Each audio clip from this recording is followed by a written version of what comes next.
तो आज का हमारा जो टॉपिक है वो टॉपिक है hello alkane and halo arene. ठीक है, तो इस टॉपिक को स्टार्ट करते हैं। Hello alkane and halo arene. Hello arene, hello alkane and halo arene. देखते हैं थोड़ा सा। देखिए, अगर मैं बात करूं hello alkane and halo arene की, तो ये क्या होते हैं? अब इस चीज को कैसे डिफाइन कर सकते हो halo alkane and halo arene की? तो आप ऐसा बोल सकते हो कि the organic compound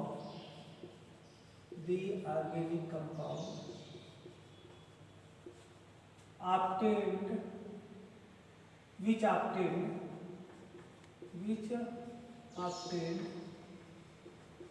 by replacing hydrogen atom from halogen the organic compound which obtained by replacing hydrogen from halogen। ठीक है, by replacing equal number of hydrogen। यहाँ पे थोड़ा सा बढ़ा सकते हो, equal number of hydrogen from halogen। ठीक है, from the parent hydrocarbon alkyl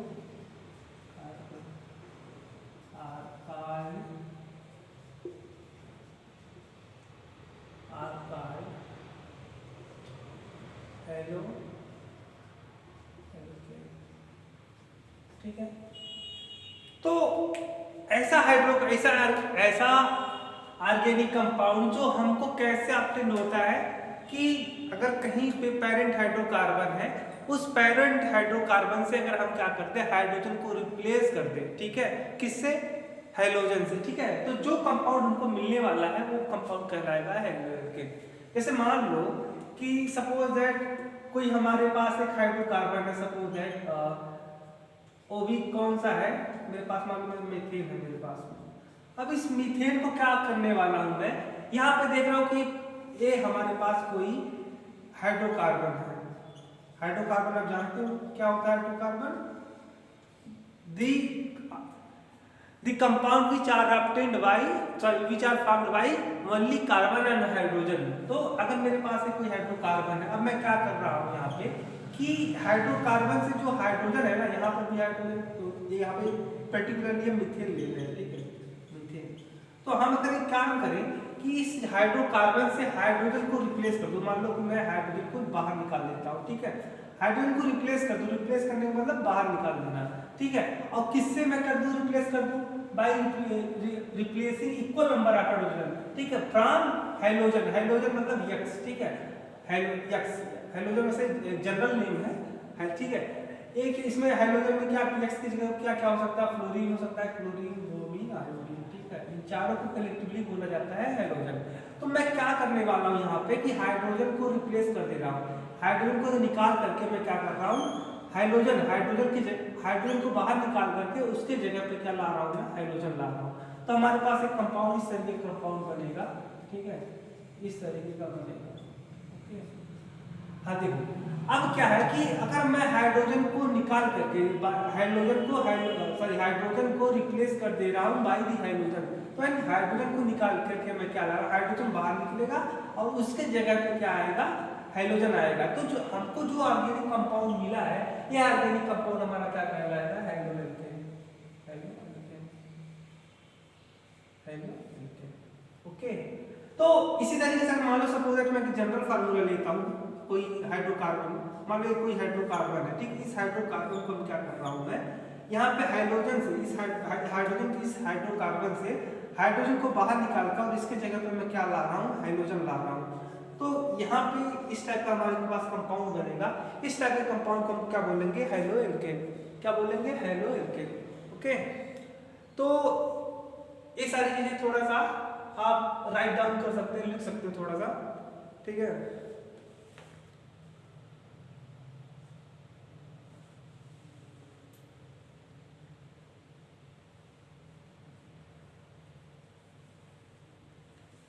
लिख चुके हैं। इसी तरीके से देखिए, आप जरूरी नहीं कि आप केवल एक ही हाइड्रोजन को, एक हाइड्रोजन को निकाल करके उसके जगह पे आप हाइड्रोजन लाओ। क्या कह रहा है कि ऐसा ऑर्गेनिक कंपाउंड जो कैसे मिलता है, अगर हम क्या करते हैं by replacing equal number of hydrogen, यानी जितने पैरेट जो आपका हाइड्रोकार्बन है उस हाइड्रोकार्बन में जितने भी हाइड्रोजन को आप बाहर निकाल रहे हो, रिप्लेस कर रहे हो बाय दी हाइड्रोजन, ठीक है, जितने हाइड्रोजन को आप रिप्लेस करोगे उतनी ही हाइड्रोजन एटम को वहां पे क्या करना पड़ेगा, आपको अटैच करवाना पड़ेगा। सपोज दैट अगर मेरे पास, मैं यहाँ पे थोड़ा सा एग्जांपल लेता हूँ, जैसे मान लो कि मेरे पास में क्या है कि अब इसी चीज को था, मीथेन को ही था। अब मीथेन में जरूरी नहीं कि मैं क्या करूँ, एक बार मैंने इस हाइड्रोजन को हाइड्रोजन से रिप्लेस कर दिया। रिप्लेस करने का मतलब, जैसे रिप्लेस करने का मतलब प्रतिस्थापित, हिंदी बोलते हैं प्रतिस्थापित। अब प्रतिस्थापित का मतलब ये होता है कि आप जिस चीज को, जैसे मान लो मेरे पास एक गेंद है, ठीक है, मेरे पास ये रेड गेंद है, ठीक है, रेड बॉल। अब रेड बॉल है, अब मैं क्या करता हूँ, मेरे पास यहाँ पे कोई रखा है ग्रीन कलर का बॉल रखा है। अगर मैं क्या करूँ, रेड कलर के बॉल को हटा दूं, इसकी जगह से हटा दूं, और इसकी जगह पे मैं कोई दूसरा ग्रीन कलर का बॉल ले आऊं, तो हमारे पास ये क्या होगा, तो हम ये बोलेंगे कि रेड कलर का जो बॉल है वो रिप्लेस हो गया by the green colour ball, ठीक है। तो मतलब किसी के स्थान पे किसी चीज से क्या करना, उसको सब्स्टिट्यूट कर देना, क्या कहलाता है, आपका रिप्लेसिंग कहलाता है। तो मान लो कि यहाँ पे एक बार मैंने किया हाइड्रोजन से, तो इस तरीके का कंपाउंड हमको मिला, ठीक है, यस। अब फिर मैं क्या कर रहा हूँ, ऐसे जरूरी नहीं कि एक ही हाइड्रोजन को हम रिप्लेस कर सकते हैं, हमारी मर्जी, जितनी मर्जी करे उतने हाइड्रोजन को हम रिप्लेस कर सकते हैं हाइड्रोजन से। तो मान लो कि दोबारा फिर से मैंने क्या किया, इस हाइड्रोजन को भी रिप्लेस कर दिया, तो फिर इस टाइप का कंपाउंड बनेगा, ठीक है। तो ये भी हमारा हाइड्रोजन क्या कहलाएगा, हाइड्रोएल्केन कहलाएगा, क्योंकि हाइड्रोएल्केन की डिफिनीशन ही है कि अगर मैं क्या करूं, हाइड्रोकार्बन से हाइड्रोजन को रिप्लेस कर दूं बाय दी हैलोजन, ठीक है, बाय हैलोजन ग्रुप के द्वारा मैं क्या कर दूं, हाइड्रोजन को रिप्लेस कर दूं किसी हाइड्रोकार्बन से, तो जो हमको कंपाउंड मिलने वाला वो सब के सब क्या कहलाएंगे, हाइड्रोएल्केन कहलाएंगे। तो यहाँ पे थोड़ा सा एक बार देखना इस चीज को। अब मैं थोड़े से पर्टिकुलर एग्जांपल लेता हूँ। हाँ, एक बात और है कि मान लो कि हमारे क्या है ना, हमने कहा कि हाइड्रोकार्बन RH, हाइड्रोकार्बन, एक मान लो कोई हाइड्रोकार्बन, हमको पता नहीं कि कौन सा हाइड्रोकार्बन है, बस हम जानते हैं कि ये हाइड्रोकार्बन है। हाइड्रोकार्बन होगा तो यानी कार्बन और हाइड्रोजन से मिलकर के बना होगा। अगर सपोज दैट क्या होता है कि यह हाइड्रोकार्बन जो है, इस हाइड्रोकार्बन को मैं क्या करता हूँ, यहाँ पे हाइड्रोजन से सब्स्टिट्यूट कर देता हूँ, रिप्लेस, हाइड्रोजन को रिप्लेस कर देता हूँ, हाइड्रोजन को बाहर निकाल देता हूँ, उसके जगह क्या लाता हूँ, हाइड्रोजन लाता हूँ, तो हमारे पास एक कंपाउंड बनेगा, ठीक है, जिसे बोलेंगे हम हाइड्रोएल्केन, ठीक है, हाइड्रोएल्केन। अब देखो, अगर मैं इस चीज को बात करूं कि जो आपका R यहाँ पे क्या है ना, R इस चीज को एल्किल ग्रुप है, क्या है, एल्किल ग्रुप। अगर सपोज दैट R आपका क्या, अगर मान लो कि R क्या हो गया आपका, R इक्वल टू आपका क्या होने वाला है, अगर R क्या है आपका सेचुरेटेड, R इज क्या है, R is the part of saturated hydrocarbon, saturated aliphatic compound, अगर आपका R क्या हुआ, सैचुरेटेड एलिफैटिक कंपाउंड हुआ, तो R क्या बोला जाएगा, इसको हम बोलेंगे हेलो एल्केन,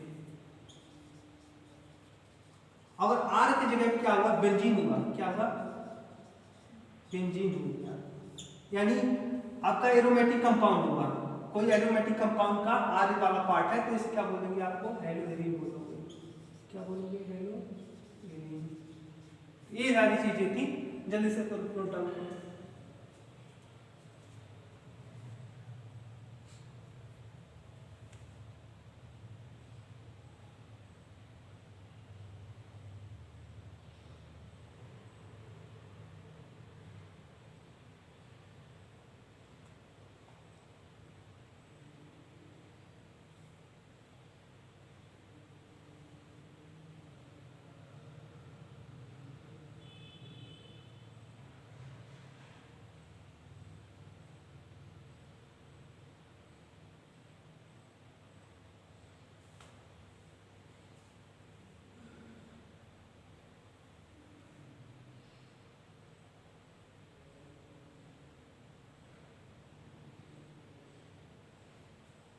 ओके, तो नोट डाउन हो गया। तो इस चीज के ऊपर थोड़ा मैं दोबारा से फोकस कर रहा हूं, कौन सी चीज है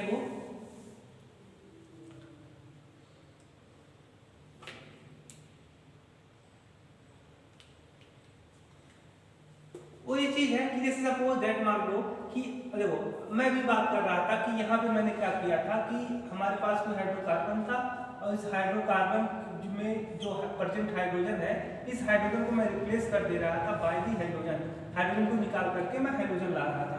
तो यहाँ पे हमारे पास RX बना था, ठीक है। अगर सपोज दैट R आपका क्या हो गया, अगर if R is aliphatic hydrocarbon, तो एक कंपाउंड क्या कहलाएगा, जो भी बनेगा इसको क्या बोलेंगे हम, halo alkane, halo alkane, halo alkane भी बोल सकते हो। और ये इसी का दूसरा नाम क्या हो सकता है आपका, एल्किल हाइलाइड, इसे हम लोग एल्किल हाइलाइड के भी नाम से जाना जाते हैं। हेलो एल्केन को ही एल्किल हाइलाइड बोला जाता है। अगर मान लो कि R हमारा क्या हो गया, R is aromatic, R is aromatic, R वाला जो पार्ट है, जो इसमें देखिए हाइड्रोकार्बन में दो पार्ट है, एक तो आपका एल्किल पार्ट है और एक क्या है आपका हाइड्रोजन पार्ट है। अगर R इक्वल टू क्या हुआ, देखो R क्या है ना कि यहाँ पे R is aromatic parent hydrocarbon, parent hydrocarbon, ठीक है। तो हमारा जो कंपाउंड ऑब्टेन होगा, ठीक है, ये वाला कंपाउंड क्या कहेगा, hello Erin, hello Erin, hello Erin बोलेंगे इसको हम, इस कंपाउंड को। या बोलेंगे एक चीज और बोलेंगे, क्या बोलने वाले हैं हम लोग, एरिल हाइलाइड बोल सकते हैं इसे, एरिल हाइलाइड। इसी का दूसरा नाम क्या है, एरिल हाइलाइड। हेलो एल्किन को हेलो एरिन भी बोल सकते हो और एल्किल एरिल हाइलाइड भी बोल सकते हो, ठीक है। तो यहाँ पे अगर मैं कह रहा हूँ कि R is aliphatic hydrocarbon, aliphatic hydrocarbon क्या होता है आप जानते हो, एलिफैटिक हाइड्रोकार्बन,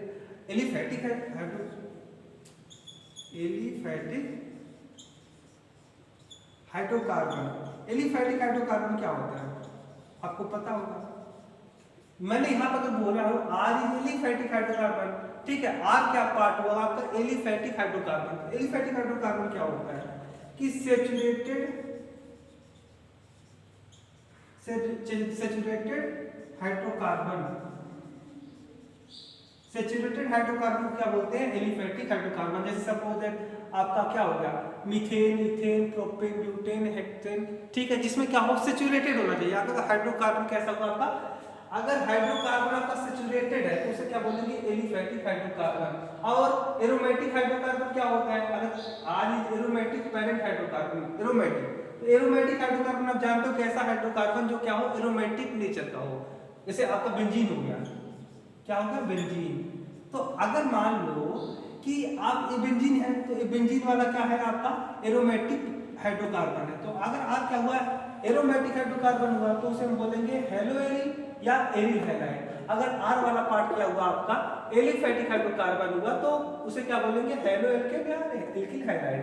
अब मैं एग्जांपल ही दे देता हूं, देखिए अगर मैं बात करूं एग्जांपल की, मैं बात, हाँ नोट हो गया ना, ओके।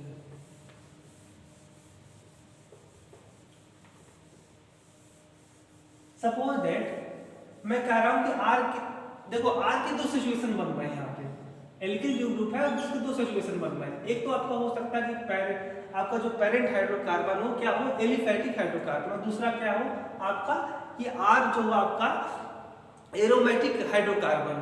तो जैसे मान लो कि सपोज दैट अगर मान लो कि मेरे पास एक ऐसे, मैं रैंडम में से कोई कंपाउंड चूज कर लेता हूँ, कोई हाइड्रोकार्बन चूज कर लेता हूँ। जैसे मान लो कि यही वाला मेरे पास एक कोई है हाइड्रोकार्बन, ठीक है। अब मैं क्या कर रहा हूँ, देखो ये हाइड्रोकार्बन है, अब इस हाइड्रोकार्बन में मैं क्या कर रहा हूँ, बीच वाले इसमें से, देखो अगर मैं इस चीज को ऐसे लिख दूँ, ऐसे भी लिख सकता हूँ ना, ऐसे भी, तो कोई दिक्कत नहीं होगा। ये जो मान लो कि जो इस हाइड्रोजन को मैं क्या कर रहा हूँ, रिप्लेस कर दे रहा हूँ इस वाले, इस जो 2 डिग्री कार्बन है, इस 2 डिग्री कार्बन से जो अटैच हाइड्रोजन है, इससे मैं क्या कर रहा हूँ, इस हाइड्रोजन को रिप्लेस कर रहा हूँ बाय दी हाइड्रोजन। तो मेरे पास इस तरीके का कंपाउंड मिलेगा, इस तरीके का, ठीक है, इस तरीके।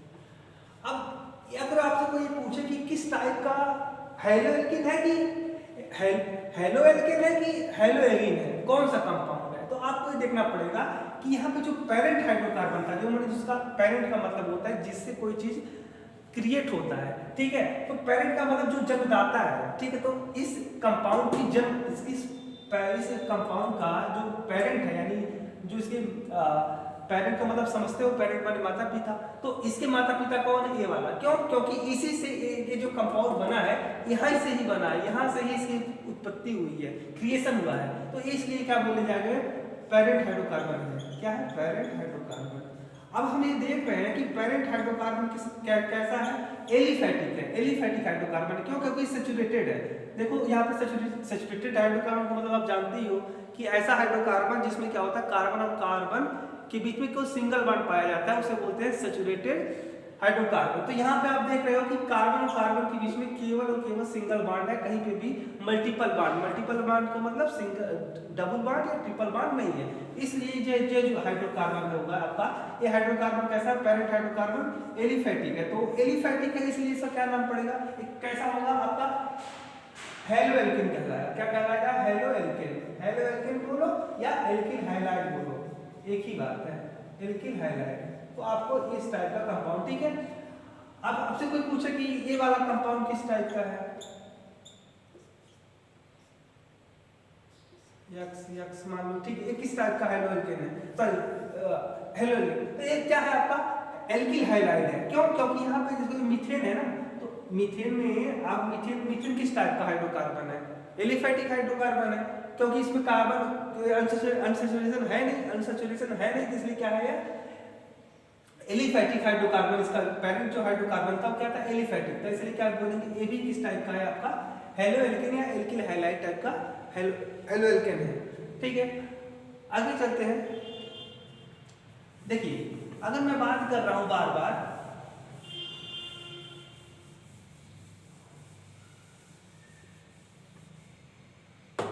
अगर मैं कह रहा हूं कि सपोज दैट आपके पास क्या है कि यहाँ पे एक बेंजीन था, बेंजीन का इस तरीके का स्ट्रक्चर होता है, तो यहाँ पे जितने भी हैं, ये वाला यहाँ पे जितने कॉर्नर है, यहाँ पे कॉर्नर पे सब में क्या है, कार्बन है, कार्बन की वैलेंसी 4 होती है, तो 1 2 3 बॉन्ड तो वैसे बना चुका है, 4 वैलेंसी होती है, यानी यहाँ पे एक हाइड्रोजन छिपा हुआ है, तो आप इस तरीके से इसको एक्सप्रेस कर सकते हो बेंजीन को, ठीक है, इस तरीके का।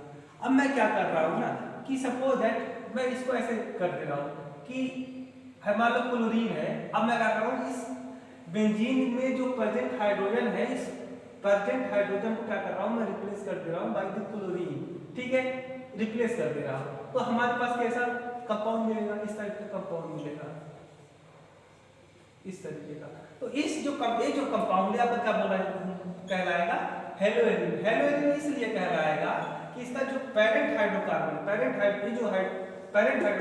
है यह कैसा है, एरोमेटिक नेचर का है, एरोमेटिक नेचर, तो एरोमेटिक हाइड्रोकार्बन है, इसलिए क्या कहलाएगा, हेलो एरीन कहलाएगा, इसी का दूसरा नाम क्या हो सकता है, एरिल हैलाइड हो सकता है, aryl halide.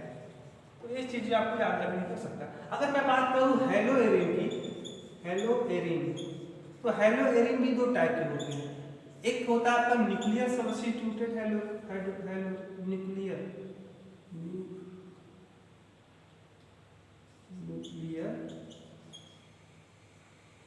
Nuclear substituted,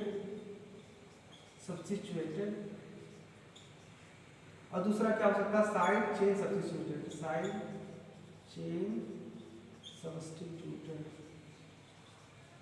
substituted, ठीक है, ये 2 टाइप के आपको क्या हो सकते हैं, हेलो एरीन हो सकते हैं। अगर मैं बात करूं न्यूक्लियर सब्स्टिट्यूटेड का मतलब क्या है कि जो आपका देखिए ये वाला जो हिस्सा है, ये वाला हिस्सा, ठीक है, बेंजीन का जो मेन हिस्सा, बेंजीन का ये वाला जो बेंजीन है ना, इसको बेंजीन नाम है इसका, तो ये वाला जो है इसको ये न्यूक्लियस का काम करता है, क्या काम करता है, न्यूक्लियस, मतलब यहाँ पे अगर कोई hydrogen atom directly benzene ring से जुड़ा हुआ, डायरेक्टली, मतलब यहाँ पे क्या न्यूक्लियर का मतलब डायरेक्टली, यहाँ पे डायरेक्टली अगर अटैच है, सपोज दैट हमारे पास कोई कंपाउंड है इस टाइप का, और यहाँ पे मान लो कि हमारे पास क्या है, कोई हाइड्रोजन अटैच है, तो यहाँ पे क्या देख रहा हूँ, जो हाइड्रोजन है ना, हाइड्रोजन डायरेक्टली बेंजीन, ये बेंजीन रिंग से डायरेक्टली अटैच है, तो यह क्या कहलाएगा, न्यूक्लियर सब्स्टिट्यूटेड।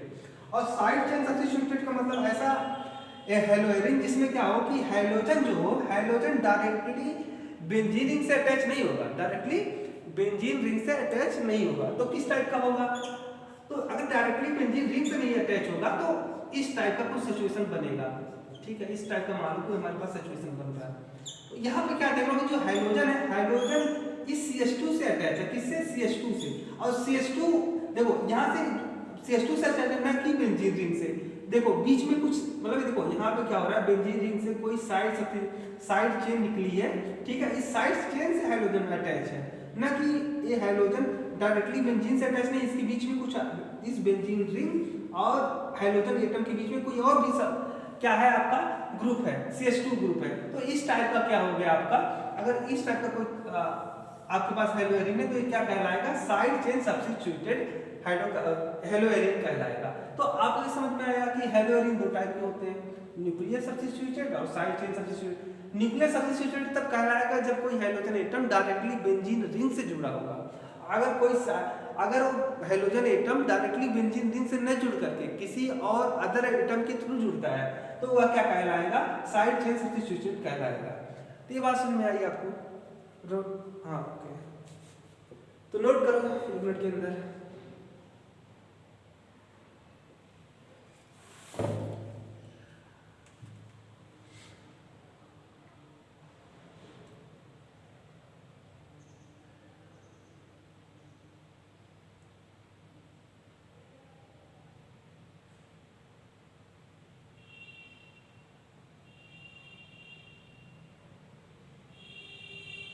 हो गया, okay.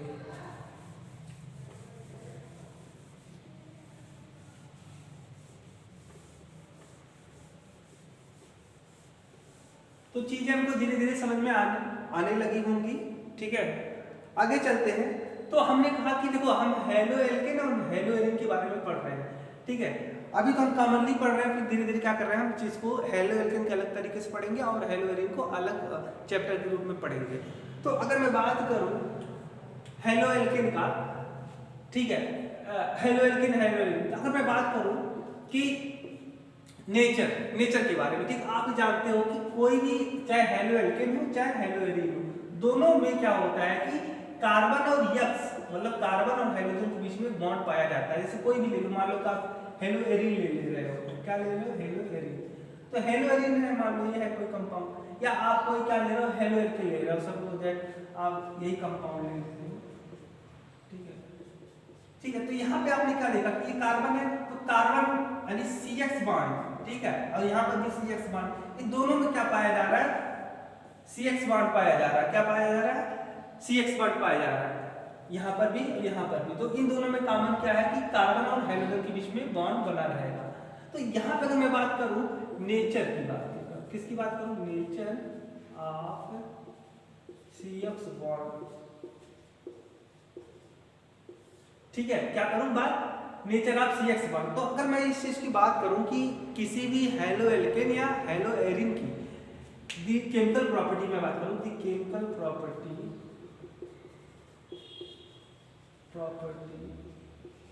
Of halogen derivative, halogen derivative का मतलब हो गया यहाँ पे आपका hello alkane and hello Erin depend on the polarity of CX bond, ठीक है। हेलो एल्केन या हेलो एरिन में प्रेजेंट CX बॉन्ड की पोलैरिटी के ऊपर इन कंपाउंड चाहे हेलो एल्केन हो चाहे हेलो एरिन हो, इनकी केमिकल प्रॉपर्टी डिसाइड होती है।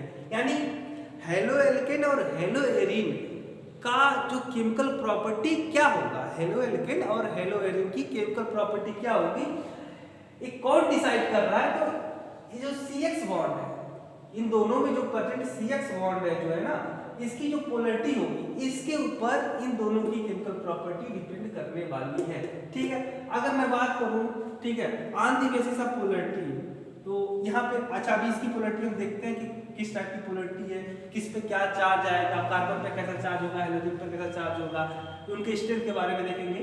तो सारी चीजें देखेंगे। लेकिन अगर मैं बात करूं कि on the basis of nature of CX bond, ठीक है, तो हाइड्रोजन डेरिवेटिव दो कैटेगरी में बांटे जा सकते हैं, ठीक है। एक तो आपका ऐसा हो सकता है कि जो CX बॉन्ड है, ठीक है, ये जो है ये X क्या है, हाइड्रोजन है।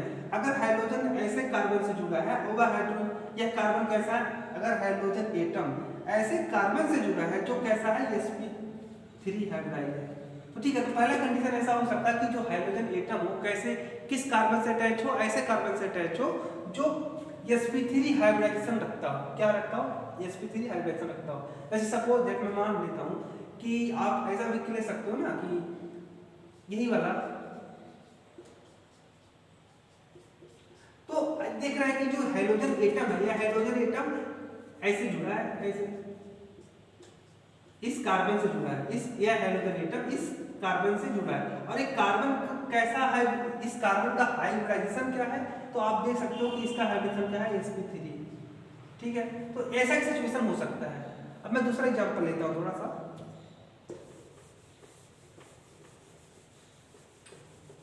ठीक है। अगर मैं दूसरी एग्जांपल की बात करूं तो ऐसा भी एग्जांपल आप ले सकते हो, कोई दिक्कत नहीं होगा, ठीक है। अगर मैं इसको थोड़ा सा इस तरीके से लिख दूं तो किसी को कोई दिक्कत नहीं होगा, ठीक है। देखो अगर मैं बात करूं इस हेलोएरिन के बारे में बात करूं तो यहाँ पे आप क्या देख रहे हो कि ये जो हाइड्रोजन एटम है, ठीक है, ये हाइड्रोजन एटम इस वाले कार्बन से अटैच है, और इस यह कार्बन का नेचर क्या है, ये कार्बन है sp3, ठीक है। तो ये दोनों ही एग्जांपल आपके क्या हो जाएंगे, ऐसे बहुत सारे, मैं तो ऐसे बनाने चाहूँ तो मेरे पास बहुत सारे एग्जांपल बन सकते हैं, लेकिन मैं बहुत सारे एग्जांपल लेकर के मैं समझाना ही चाहता हूँ कि जो हाइड्रोजन एटम है वह हाइड्रोजन एटम ऐसे कार्बन से अटैच हो जो sp3 हाइब्रिडाइज हो। दूसरा क्या हो सकता है कि आपका कि जो CX बॉन्ड है ना, इसमें जो हाइड्रोजन एटम हो या हाइड्रोजन एटम ऐसे कार्बन से जुड़ा हो जो sp2 हाइब्रिडाइज हो, क्या हो, sp2 हाइब्रिडाइज। एग्जांपल के तौर पे आप लो तो ऐसा आप लिख सकते हो कि मान लो कि हेलोएरिन है, जैसे मान लो कि क्लोरोबेंजीन है, क्या है, क्लोरोबेंजीन। अब क्या है कि यहाँ पे मैं ये देख रहा हूँ कि जो हाइड्रोजन एटम है, यह हाइड्रोजन एटम इस वाले कार्बन से जुड़ा है, और यह वाला कार्बन कैसे नेचर का है, तो आप देख सकते हो 1 2 3 सिग्मा बॉन्ड है, तो इसका मतलब ये हो गया sp2, ठीक है। तो इस टाइप के इस वाली कैटेगरी में इसका एग्जांपल है। अब मान लो कि मैं इस तरीके विनाइल हैलाइड का मैं काम कर रहा हूँ, क्या कर रहा हूँ, विनाइल हैलाइड का, लो विनाइल हैलाइड। अब यहाँ पे मैं क्या कर रहा हूँ कि सपोज दैट यहाँ इस तरीके का हमारे पास एक कंपाउंड है। अब ये देख रहा हूँ कि जो हाइड्रोजन एटम है, ये हाइड्रोजन एटम इस कार्बन से अटैच है, और इस कार्बन का कैसा नेचर है, sp2, ठीक है। तो इस टाइप का हम देख सकते हैं दोनों सिचुएशन में, ठीक है। अब मैं थोड़ा सा ये देखता हूँ कि अगर मैं मान लो कि सपोज है मैंने नेचर देखो on the basis of nature of CX bond क्या हो, हाइड्रोजन जो डेरिवेटिव थे यानी हेलोएल्केन और हेलोएरिन दो टाइप की कैटेगरी में बांटे जा सकते हैं। एक तो हो गया इस टाइप का और एक इस टाइप का हो गया, ठीक है। अगर मैं बात करूं पोलैरिटी की, सपोज है कि आप कोई भी स्पेसिफिक एग्जांपल चूज कर लो, जैसे मान लो मेथिल क्लोराइड चूज कर लिया, क्या मेथिल क्लोराइड मान लो मैंने चूज कर लिया, ठीक है, इस टाइप का, ये भी एक हाइड्रोजन मेथिल क्लोराइड। अब देखने वाली बात ये है कि देखो यहाँ पे कुछ है।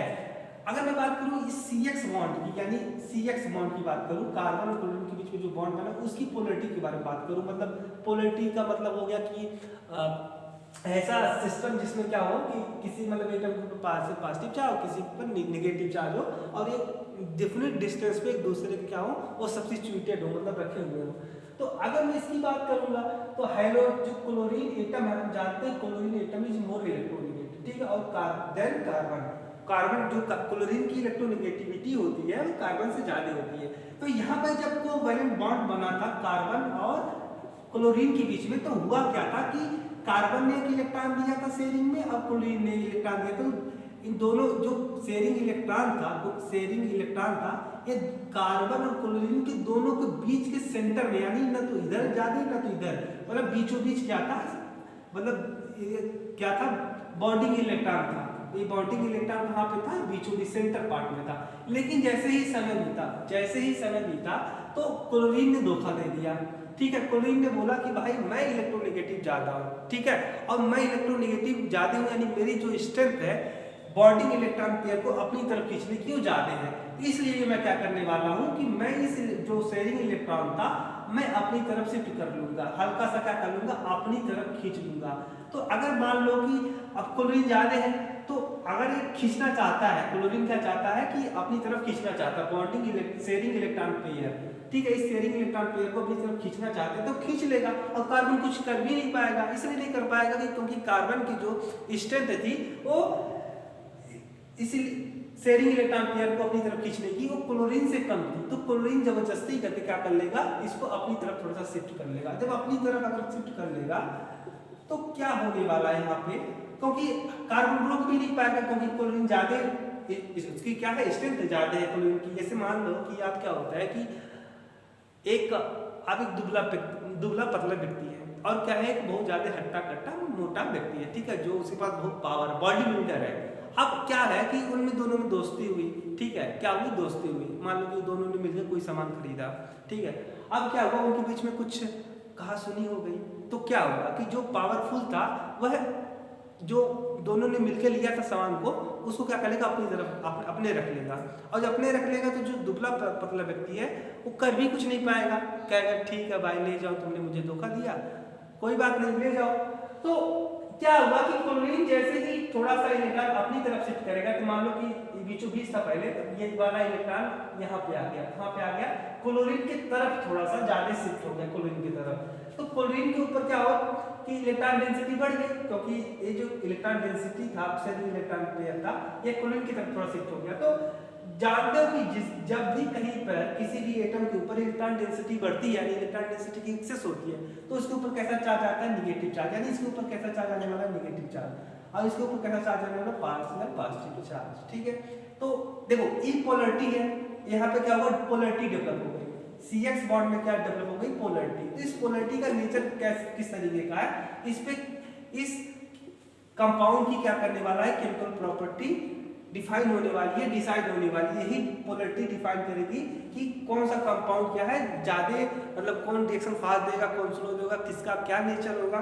जैसे मान लो कि मैं इस पे थोड़ा सा डिस्क्राइब करना चाहता हूँ इस चीज को। अब मैं इस चीज को इस तरीके से डिफाइन करूँ कि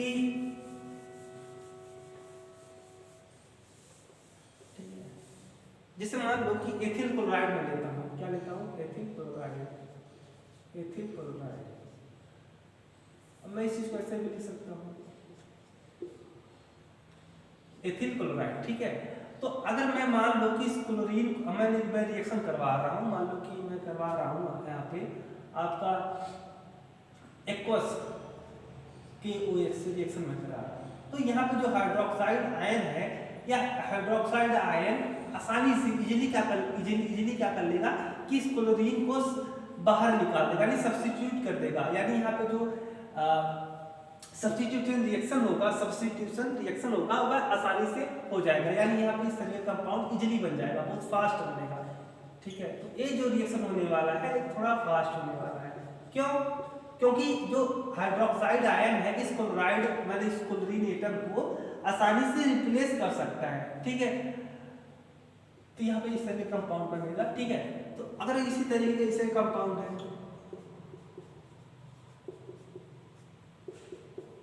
अब मैं इसको फिर से एक्वस KOH के साथ कराता हूँ, तो ये भी क्या होगा कि हाइड्रोजन एटम आसानी से रिप्लेस हो जाएगा बाय द हाइड्रोक्साइड आयन।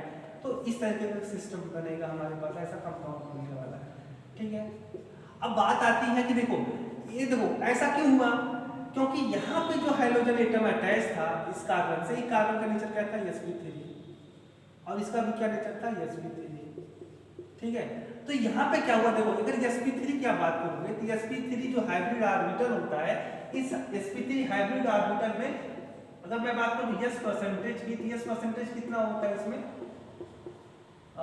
25%, तो 25% यस कैरेक्टर था। और आप जानते हो कि हाइब्रिड ऑर्बिटल में यस परसेंटेज कैरेक्टर जितना ज्यादा होगा उसकी इलेक्ट्रोनेगेटिविटी उतनी ज्यादा होगी, ठीक है। यानी अगर इसकी मैं बात करूं, ठीक है, तो क्या होगा यहाँ पे इसका जो कार्बन है, कार्बन sp3 है, यानी यहाँ पे जो कार्बन ने जो ऑर्बिटल यूज किया वो देखो कोवैलेंट बॉन्ड कैसे बनता है, by the overlapping of two combining atom. ठीक है, जब दो एटम होते हैं, दोनों एटम अपने वैलेंस ऑर्बिटल यूज करते हैं, ठीक है, बाय ओवरलैपिंग करने में, तो कैसे बनता है कोवैलेंट बॉन्ड।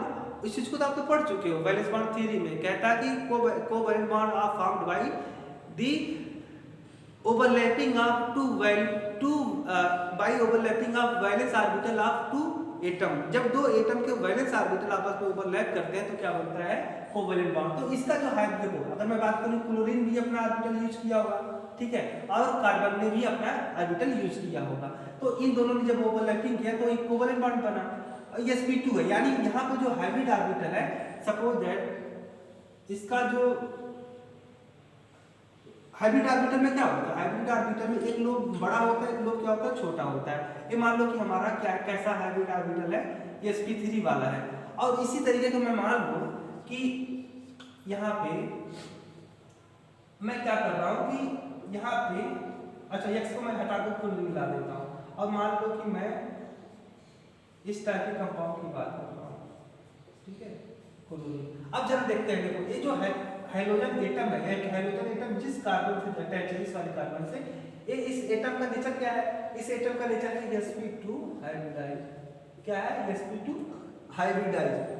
तो अगर ये sp2 हाइब्रिडाइज है, इस कार्बन के पास जो ऑर्बिटल यूज हुआ है ओवरलैपिंग करने में, ये कैसा है, sp2, यानी इस ये जो हाइब्रिड ऑर्बिटल sp2, मतलब यहाँ पे जो कार्बन है, कार्बन sp2 हाइब्रिडाइज है, यानी कार्बन ने जो मतलब ओवरलैपिंग करने में जो हाइब्रिड ऑर्बिटल का यूज किया है, उसमें कितना s% कैरेक्टर है, तो sp2 में कितना परसेंट कैरेक्टर होता है इसका, अब 33.33।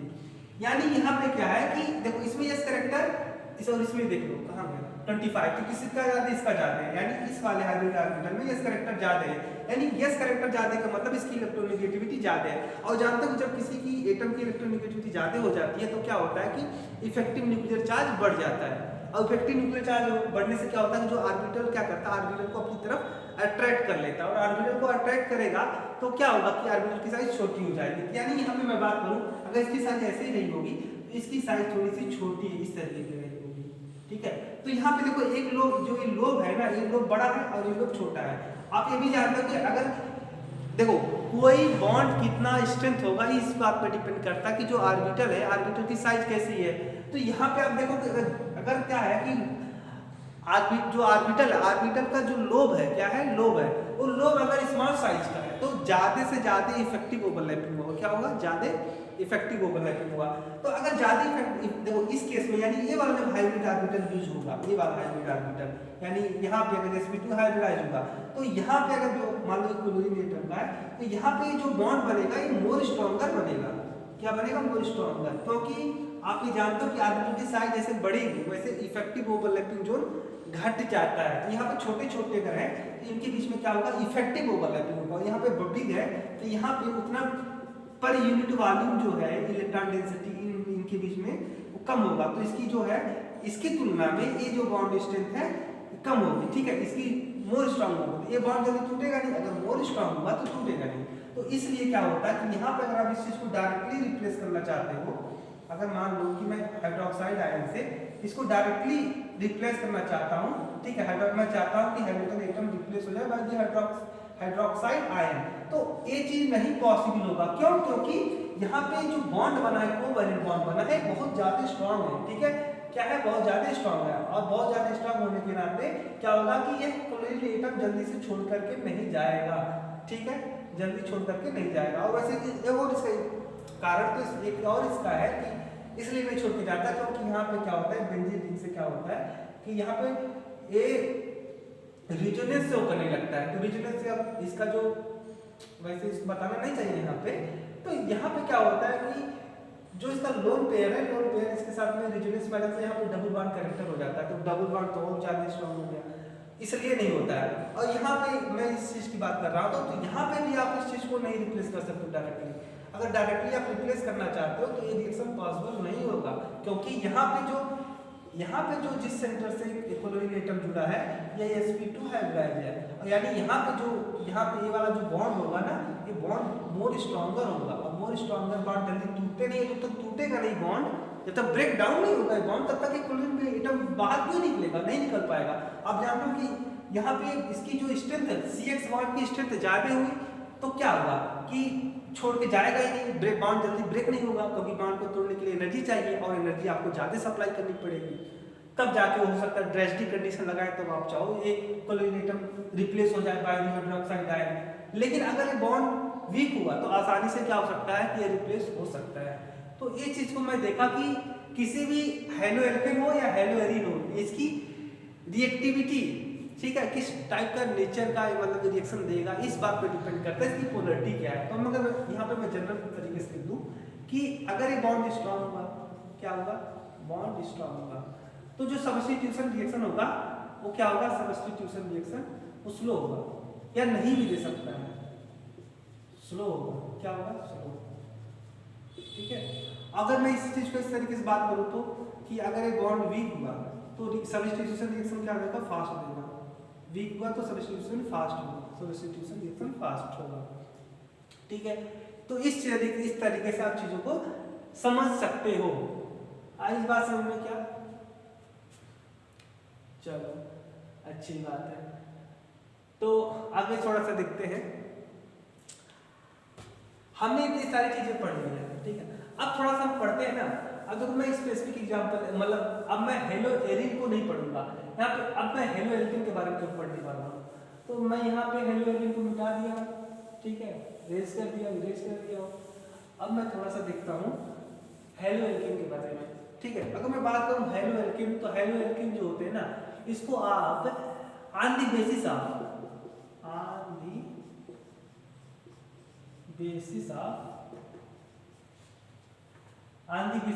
Number of hydrogen atom,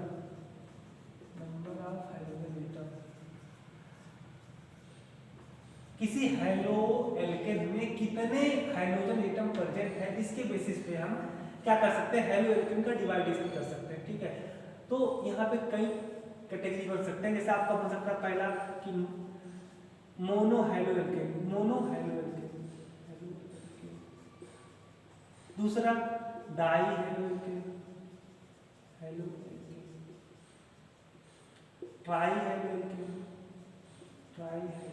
alkene, और चौथा क्या हो सकता है आपका टेट्रा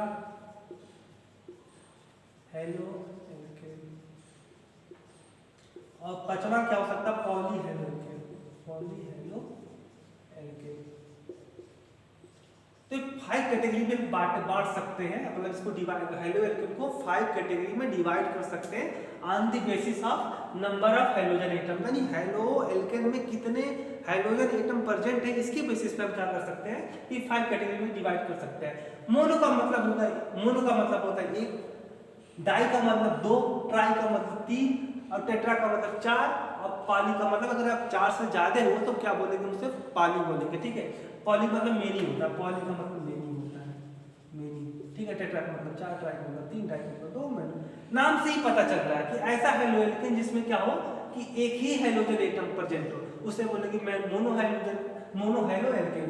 एग्जांपल के तौर पर आप इसका एग्जांपल अगर लेना चाहते हो तो आप ले सकते हो। जैसे मान लो कि आपका, ठीक है, एक क्या होगा, मान लो कि यहाँ पे मेथिल हैलाइड है, तो यहाँ पे आप क्या देखोगे केवल एक ही हाइड्रोजन एटम है।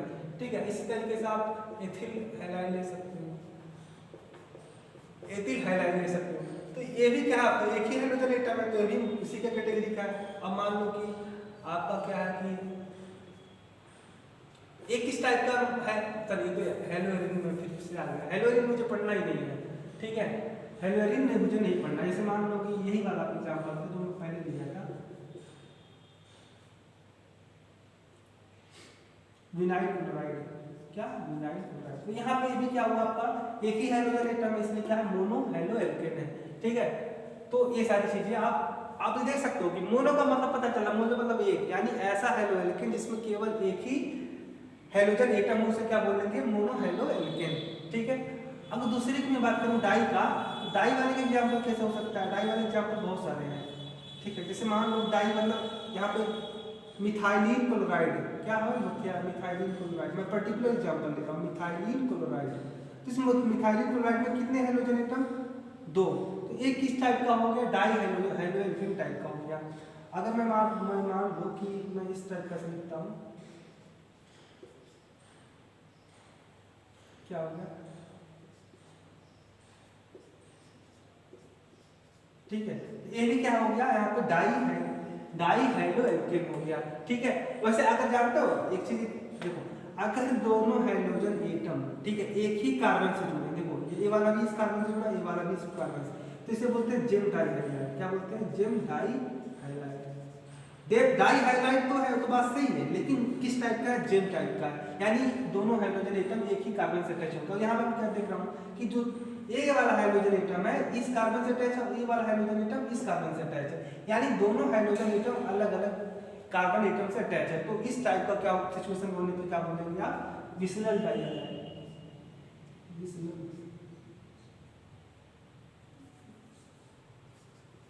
Vicinal die highlight. ठीक है, डाई हाइलाइट है, लेकिन किस टाइप का, विसिनल डाई हाइलाइट टाइप का है। तो अब मैं ट्राई की बात करूंगा, ट्राई, तो ट्राई में ऐसा हेलोएल्केन जिसमें कितने हाइड्रोजन एटम हो, 3 का मतलब हो गया इस टाइप के, मान लो सपोज है क्लोरोफॉर्म का, मैं क्लोरोफॉर्म लेता हूँ, ये देख रहे हो क्लोरोफॉर्म है, इसका जो फार्मूला होता है क्लोरोफॉर्म का CH Cl3 होता है क्लोरोफॉर्म। ठीक है, तो यहाँ पे क्या देख रहे हो 1 2 3, यानी कितने हाइड्रोजन एटम है, 3 है, तो क्या ट्राई हाइड्रोएल्केन। और चौथे मैं इसे इस टाइप कैसे भी लिख सकता हूँ ना, कोई दिक्कत तो है कि नहीं। तो मान लो कि ये वाला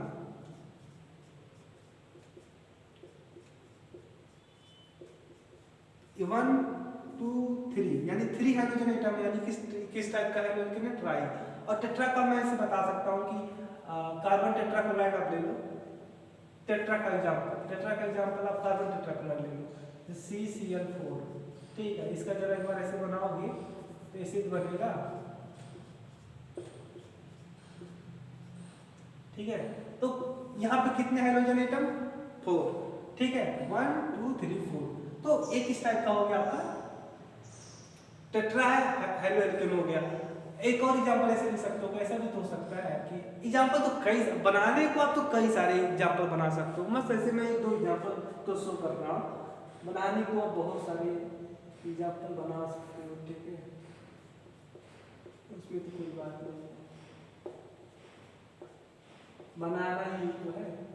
तो इस टाइप का भी क्या हो गया 1 2 3 4, तो ये भी किस टाइप का हाइड्रोएल्केन हो गया।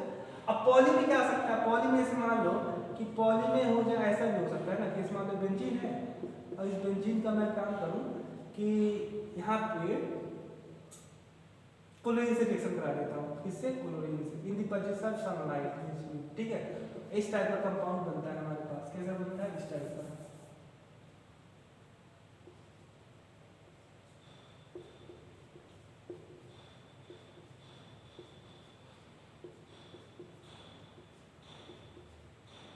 यहाँ पे जितने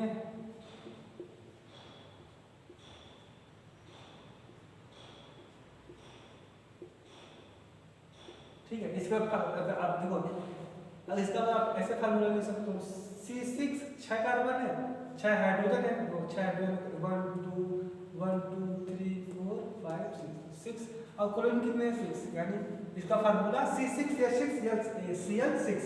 इसकी एक और नाम है, तो 666, इसका शॉर्टकट है क्या, 66। इसका क्या नाम है, गैमेक्सी नाम है, गैमेक्सी। ठीक है, जो हम लोग कीटाणुओं को मारने के लिए, जेम्स को मारने के लिए क्या करते हैं, इंसेक्टिसाइड का मारने के लिए हम क्या करते हैं, यूज करते हैं, इसका नाम है गैमेक्सीन। ठीक है, इंसेक्ट को मारने के लिए जो हम लोग दवाइयों को मतलब पाउडर के फॉर्म में आता है गैमेक्सीन। ठीक है, बहुत बैड स्मेल इसका होता है, तो इसका नाम है गैमेक्सीन। ठीक है, तो एक इस टाइप का एग्जांपल है, ये जो है तो यहाँ पे देखो 4 से ज्यादा है, तो क्या है, पॉलीहाइड्रोएल्केन। ठीक है, इतना नोट डाउन करो, 2 मिनट का समय है।